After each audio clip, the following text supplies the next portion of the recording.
জড়ো করো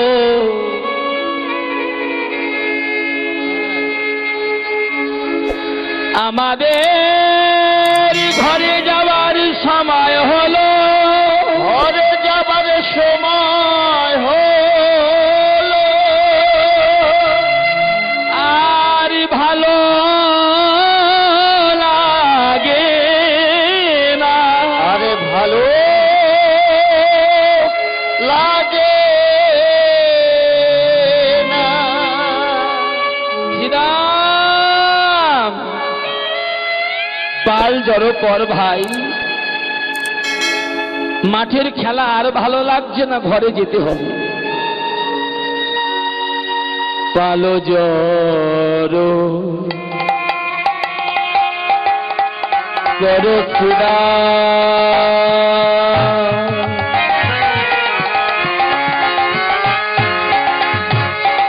ভাই শান দেহ সিংহা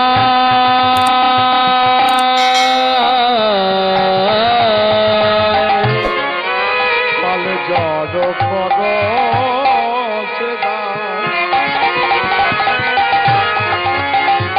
গোসানে দাও সিংহা শ্রীরাম রে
দাও সিংহারে বলি সঘনে বিষম খায়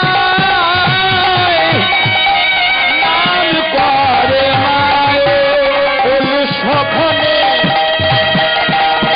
বিষম খায় নাম করে মায়, সঘনে বিষম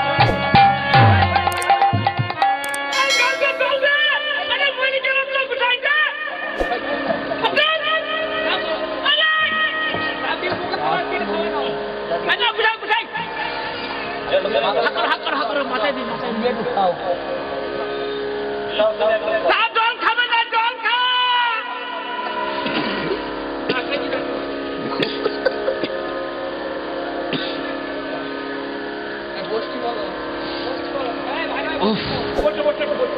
বিষম লাগছে,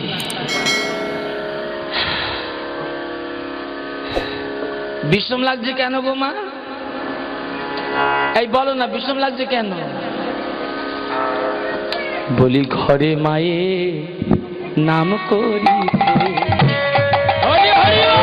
নাম করেছে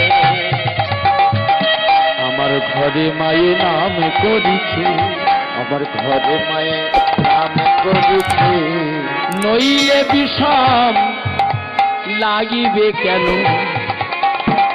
আমার ঘরে মায়ে নাম করিছে, নইলে বিষম লাগবে কেন, ঘরে মায়ে নাম করেছে, আমরা নইলে বিষম লাগিবে কেন, ঘরে মায়ে নাম করিছে, বলে নইলে বিষম লাগবে কেন, বলি চলো সবে ঘরে যাব, নইলে বিষম লাগিবে কেন, চলো সবে ঘরে যাব, নইলে বিষম লাগবে কেন, চলো সবে একবার বদল ঘরে হরি বলে,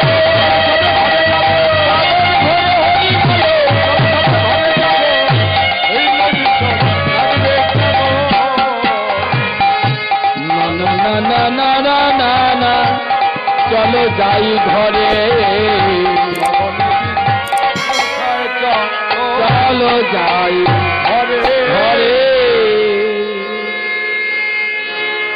শ্রীরাম ভাই শ্রীরাম চলো ঘরে যাই, মায়া আমার নাম করি। আসতে বাবা বসেন না।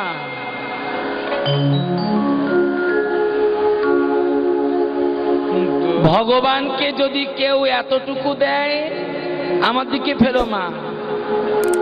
তা তো খুব খাচ্ছ, খাও, তোমাদের খাবার কপাল খেয়ে যাও। ওরে বাবা রে, হ্যাঁ না না, মায়েরা খুব ভালো, এখানে মায়েরা ভালো, খারাপ না, কিন্তু একাদশীর দিনে ফুরুলি খাচ্ছে তো এটা একটু খারাপ। একাদশীর দিন খেয়েও না মা, আসতে। ভগবানকে যদি কেউ এতটুকু দেয়, আমাদেরকে দেখতে পাচ্ছ মা, এই যে এতটুকু, ভগবান তাকে এতটা দিয়ে দেয়, কি দেয় না? বলবে তো দেয় না? ভগবানের জন্য যদি কেউ এক ফোঁটা চোখের জল দেয়, ভগবান ভক্তের জন্য সারা জনম কাঁদে। নিতাই গৌর হরি বল।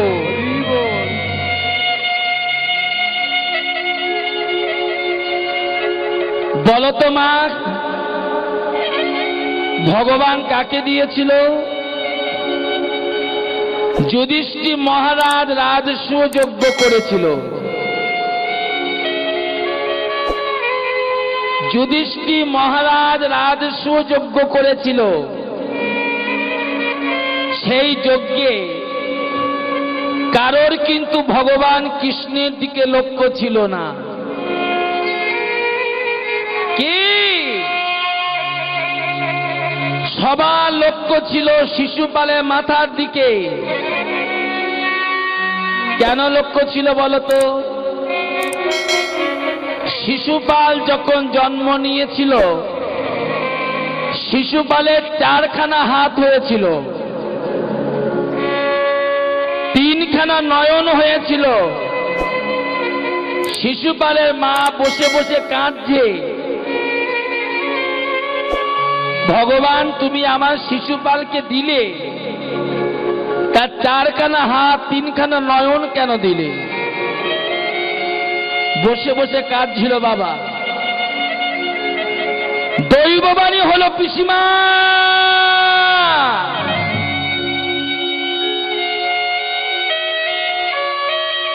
পিসিমা প্রথমে তোমার শিশুপাল যার বদনটা দর্শন করবে, তারই বদন দর্শন করবার মাত্রই 2খানা হাত খসে পড়ে যাবে, আর একটা নয়ন ঠিকরে বার হয়ে যাবে।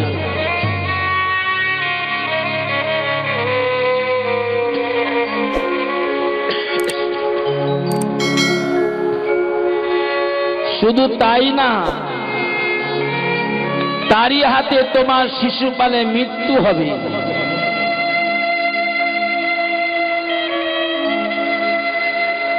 কেন?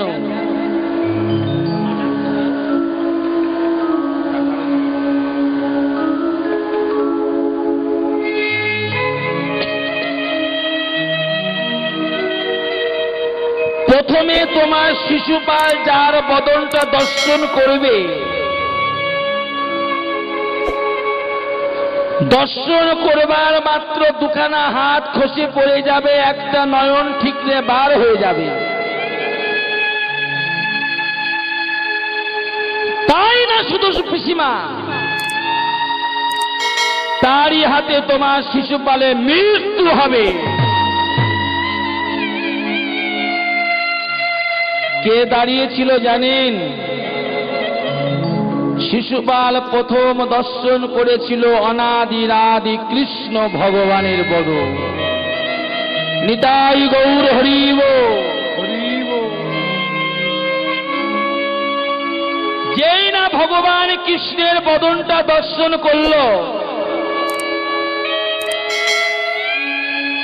দর্শন করবার মাত্র দুখানা হাত খসে পড়ে গেল, আর একটা নয়ন ঠিকরে বার হয়ে গিয়েছিল। ভগবান কৃষ্ণ জানতে পেরেছিল কৃষ্ণের হাতেই আমার শিশুপালের মৃত্যু হবে।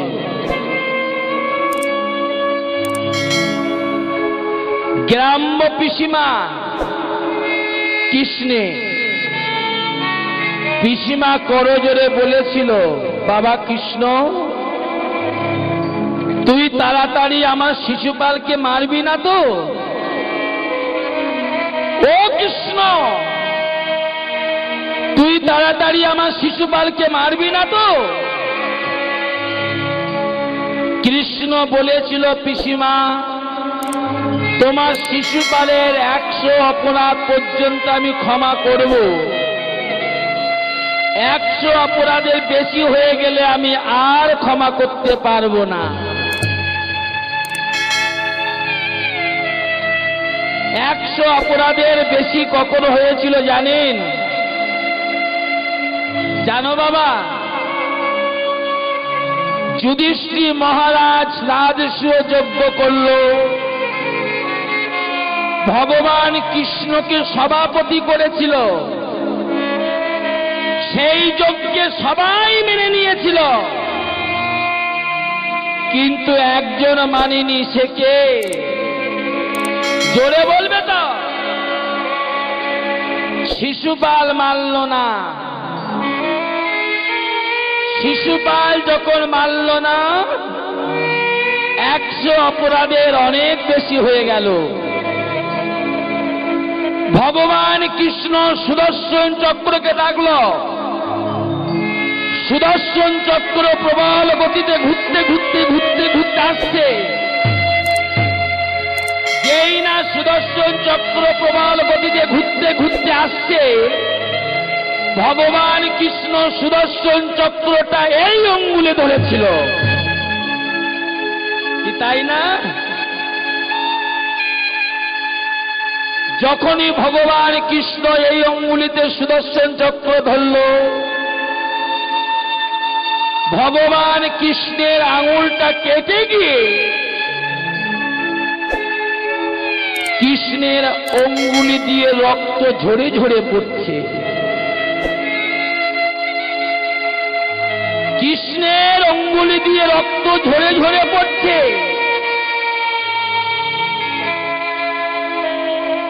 সেই যজ্ঞে সবার লক্ষ্য ছিল শিশুপালের মাথার দিকে, কারণ লক্ষ্য ছিল না ভগবান কৃষ্ণের দিকে। কিন্তু একজন ভক্তিমতী মায়ের লক্ষ্য ছিল ভগবান কৃষ্ণের দিকে। সেই ভক্তিমতী মাকে জানো না মা তোমরা? সেই ভক্তিমতী মা হলো দ্রৌপদী। দ্রৌপদী ছিল রন্ধনশালায়, মানে রান্নাঘরে। রান্নাঘরের দরজায় দাঁড়িয়ে দ্রৌপদী দেখতে পেয়েছে যে কৃষ্ণের অঙ্গুলি দিয়ে রক্ত ঝরে ঝরে পড়ছে। যখনই দেখতে পেল দ্রৌপদী যে কৃষ্ণের আঙুল দিয়ে রক্ত ঝরে ঝরে পড়ছে, এই জায়গাটা খুব ভালো করে শোনো মা, দ্রৌপদী থাকতে পারল না। আস্তে সবাই মিলে বলো তো, নিতাই গৌর হরিব। দ্রৌপদী থাকতে পারল না। কৃষ্ণের অঙ্গুলি দিয়ে রক্ত ঝরে ঝরে পড়ছে, তো থাকতে পারল না দ্রৌপদী। কৃষ্ণের ব্যথায় ব্যথিতা হয়ে দ্রৌপদী ছুটে গেছে ভগবান কৃষ্ণের সন্নিকটে।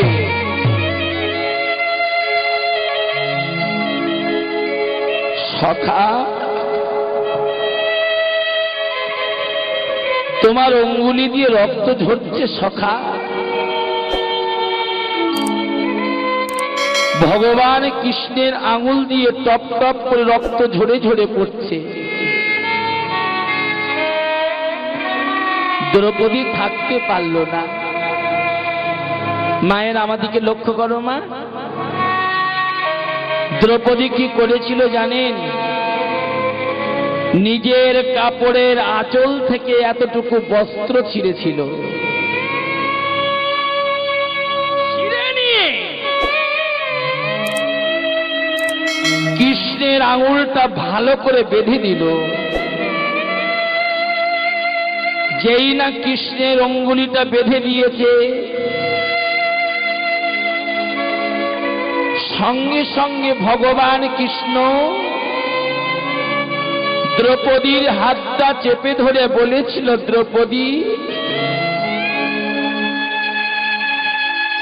আমার অঙ্গুলি কেটে গেছে দ্রৌপদী, আমার ব্যথায় ব্যথিতা হয়ে তুমি যখন আমাকে এতটুকু বস্ত্র দান করেছ, তোমার ভাগ্যে দ্রৌপদী যদি কখনো কোনোদিন অভাব হয় বস্ত্রে,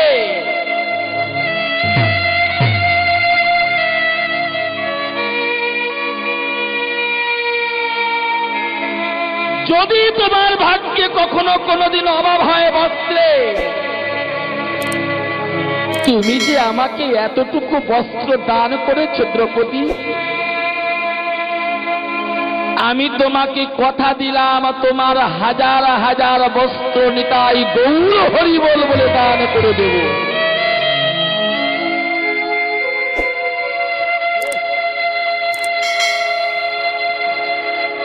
হাজার হাজার বস্ত্র দান করে দেব।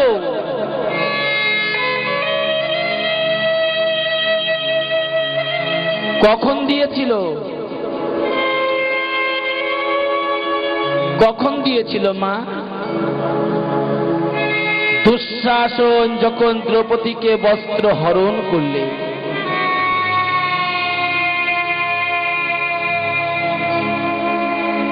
ভগবান কৃষ্ণ হাজার হাজার বস্ত্র দান করে দিয়েছিল।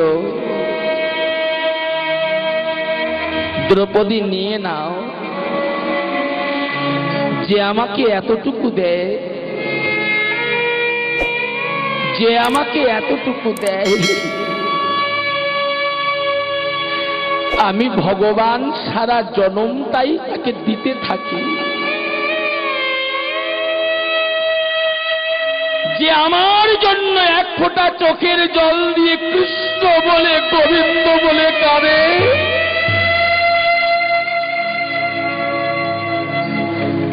আমি সারা জনম সেই ভক্তের জন্য কাঁদি। বুঝতে পারছো মা তোমরা? পিছন দিকে মায়েরা বুঝতে পারছো? শুধু দ্রৌপদীকে কিন্তু কৃষ্ণ বস্ত্র দেয়নি। শুধু দ্রৌপদী, কৃষ্ণ দ্রৌপদীকে বস্ত্র দেয়নি বাবা, আরো দিয়েছিল। খুব ভালো করে শোনো মা। কুরুক্ষেত্রে যুদ্ধে দুর্যোধন ভীষ্মদেবকে বলেছিল, দাদু তুমি আমার খাও আর কৃষ্ণের গুণগান গাও, তোমার লজ্জা করে না? আমার ভাইরা হেরে যাচ্ছে, লোকজন মারা যাচ্ছে, আর তুমি আমার খাও আর তুমি কৃষ্ণের গুণগান গাও, তোমার লজ্জা করে না? যাও, তুমি আমার বাড়ি থেকে চলে যাও।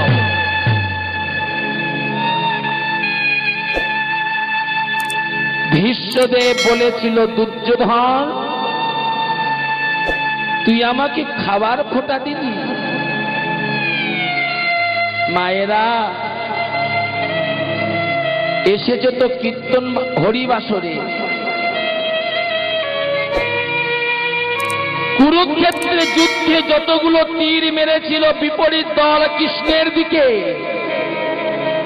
আমার কথা ভালো করে শোনাই মা,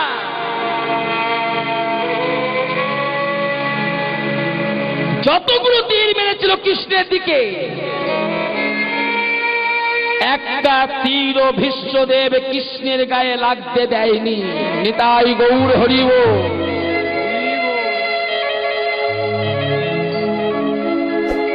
পারবে তোমরা? শুধু তো গোবিন্দের কাছে গিয়ে বলো, গোবিন্দ আমার এই দাও, অমুক দাও, তমুক দাও। ভালো কবার বেসেছো গোবিন্দকে।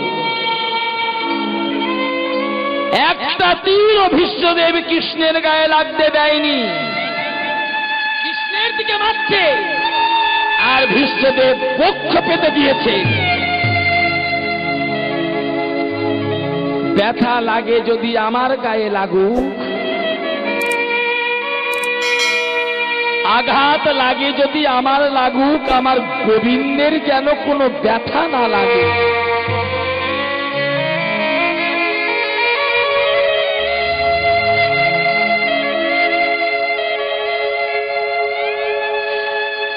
সেই ভীষ্মদেবকে বলেছে দুর্যোধন,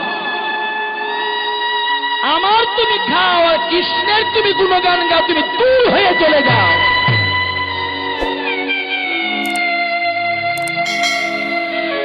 ভীষ্মদেব বলেছিল, দুর্যোধন তুই আমাকে খাবার খোটা দিলি, আমাকে খাবার খোটা দিলি। মায়েরা খুব মন দিয়ে শুনবে, চঞ্চল হয়ে না মা। যা ভীষ্মদেব দুর্যোধনকে বলেছিল, যা দুর্যোধন ঘরে চলে যা, তুই আমাকে খাবার খোটা দিয়েছিস তো, যা তুই বাড়িতে চলে যা। আজ রাত্র 12টার সময় তোর স্ত্রীকে আমার কাছে পাঠিয়ে দিবি।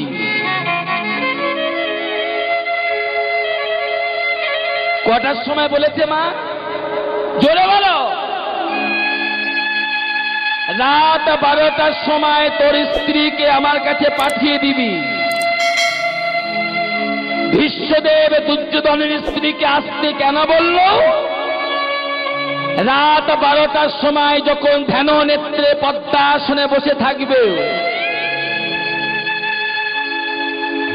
দুর্যোধনের স্ত্রী আমার পায়ে এসে যখন প্রণাম করবে, আর তার মাথায় হাত দিয়ে আমি এমন একটা বর দেব যেন দুর্যোধনের যেন মৃত্যু না হয়। নিতাই গৌর হরি বল। এমন একটা বর দেব যেন দুর্যোধনের মৃত্যু না হয়। এই যে দুর্যোধন বাড়িতে গিয়ে তার স্ত্রীর কাছে গিয়ে বলল, দাদু তোমাকে রাত 12টার সময় যেতে বলেছে। দুর্যোধনের স্ত্রী মনে মনে সংকল্প করলো, রাত্রে বেলায় যাব না, কাল সকাল বেলায় দাদুর সঙ্গে দেখা করে আসব। যেই না দুর্যোধনের স্ত্রী মনে মনে সংকল্প করলো রাত্রে বেলায় যাব না, সকাল বেলায় যাব, সুযোগটা ধরে নিয়েছে ভগবান কৃষ্ণ।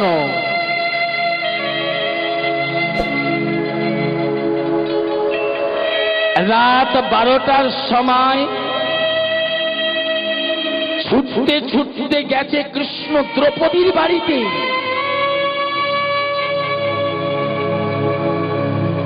ঘরের বাইরে দাঁড়িয়ে কৃষ্ণ হাতটা বাড়িয়ে দিয়ে দ্রৌপদীকে ডাকছে, দ্রৌপদী।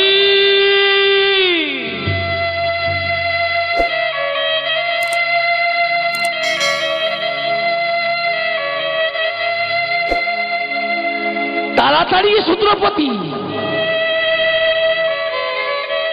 দ্রৌপদী ঘরের দরজায় দাঁড়িয়ে আছে, রাত 12টার সময় আসতে লজ্জা হচ্ছে। রাত 12টার সময় দ্রৌপদীর আসতে ভয় হচ্ছে। বাবা ভগবান আঙ্গিনায় দাঁড়িয়ে হাতটা বাড়িয়ে দিয়ে বলছে, দ্রৌপদী, আমার সঙ্গে আসতে তোমার লজ্জা হয়?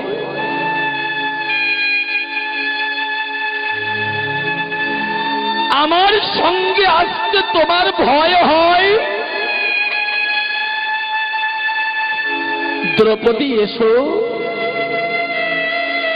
তাড়াতাড়ি এসো দ্রৌপদী, আজ যে বড় সুবর্ণ সুযোগ। ভগবান ছুটে গিয়ে দ্রৌপদীর হাত চেপে ধরে টানতে টানতে নিয়ে এলো। রজনীতে নয়, রজনীতে নয়, এই আল্ল ভীষ্মদেবের চরণে রজনীতে, বিশ্বদেবের চরণে রজনীতে।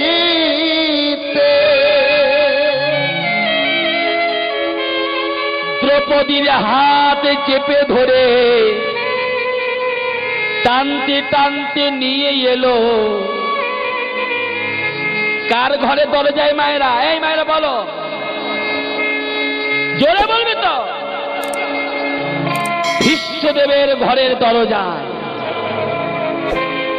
দ্রৌপদী আস্তে আস্তে আস্তে, খুব আস্তে মা, আস্তে।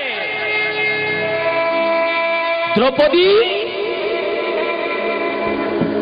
ওই চেয়ে দেখো, চেয়ে দেখো দ্রৌপদী, দাদু ধ্যান নেত্রে পদ্মাসনে বসে আছে। শুধু দাদুর পায়ে গিয়ে একবার প্রণাম করো। সখা, দ্রৌপদী বলছে, সখা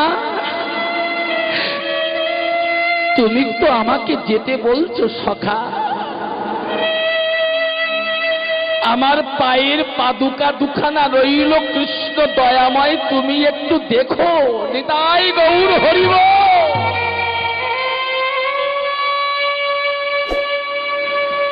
সখা, আমার পায়ের পাদুকা দুখানি রইল কৃষ্ণ দয়াময়, তুমি একটু দেখো।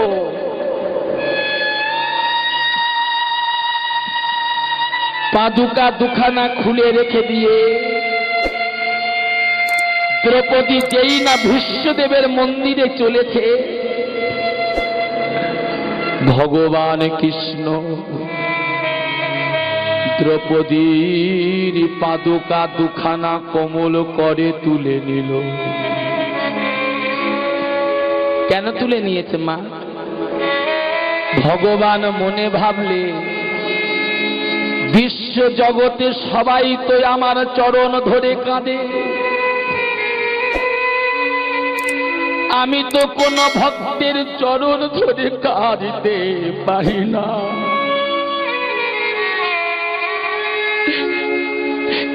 দ্রৌপদী